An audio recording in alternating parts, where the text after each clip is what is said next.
I'm gonna make some gumbo today with some leftover sausage. Got some chicken bones in there from making pasta lie the other day, and a couple chicken thighs. And that's my ingredients. Making my roux for the gumbo.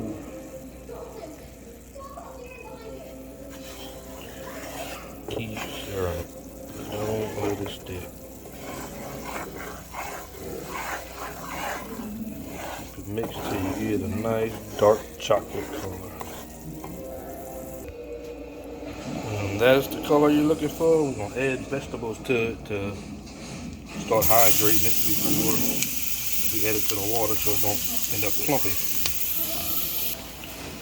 And once your vegetables are tender, you add a little water to it to get it hydrated. And then we're gonna add it to the pot, insta pot, and then we'll have some gumbo base going, and we'll start adding some seasoning. Chop the sausage, we're gonna pull the chicken out and debone that, and then add it all back and let it cook for a little while longer. So now we got our chicken stock. Pull the chicken out of the stock and all the vegetables out. Now add some water to the roux. Makes a nice gravy. But you could put some roast beef in there and call that a hot roast beef sandwich. We're gonna put that in there, and we'll have a gumbo base. Alright, let's try that.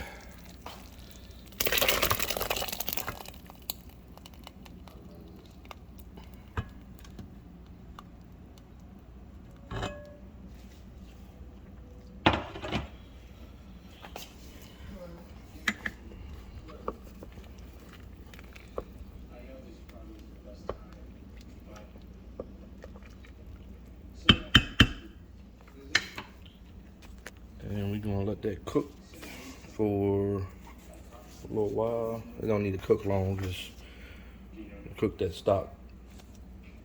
We put it on meat stew for 20 minutes. I let the stock go for 20 minutes, then I let it naturally release for 22 minutes before I hit the steam button to add the roux back to it. And now we're gonna add some seasoning.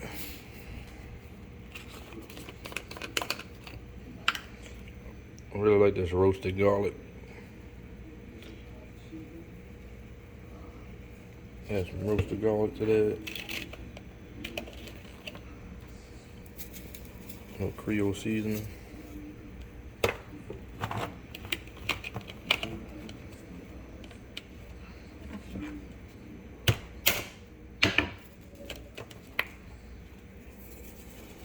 Potato seasoning.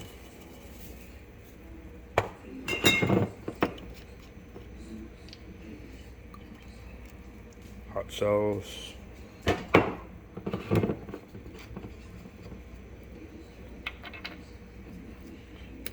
Some Worcestershire sauce. A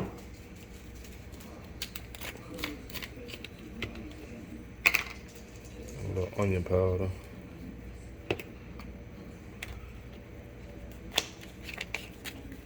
And we're gonna let that cook maybe 15 more minutes until the chicken cools down. We can debone the chicken, and I'll be back.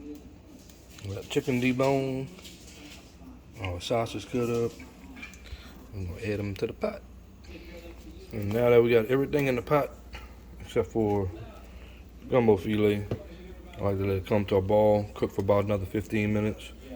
Then all this grease and this foam we're gonna scoop up. And then once we scoop that off, just kind of drag a ladle across the top and just scoop all the grease and this foam off. Then we're gonna add some gumbo filet, and it'll be done.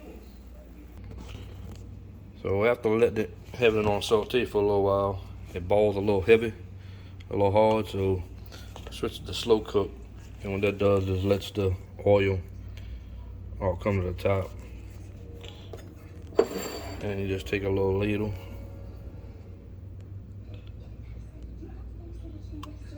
and just scoop the oil off the top, because you don't want greasy gumbo.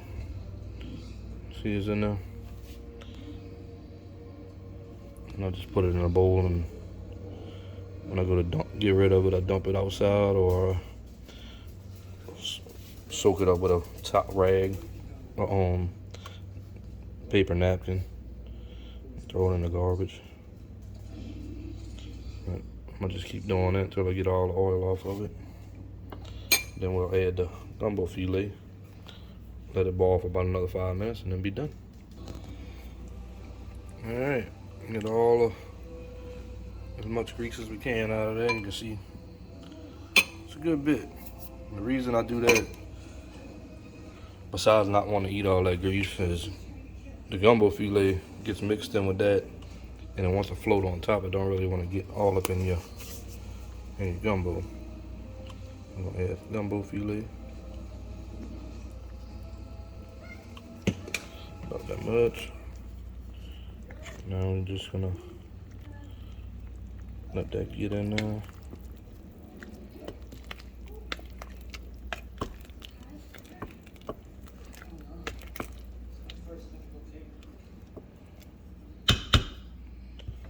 We're gonna let that boil for another 10-15 more minutes, and then we'll have a gumbo ready to go. And there we go. We got some gumbo, a little potato salad,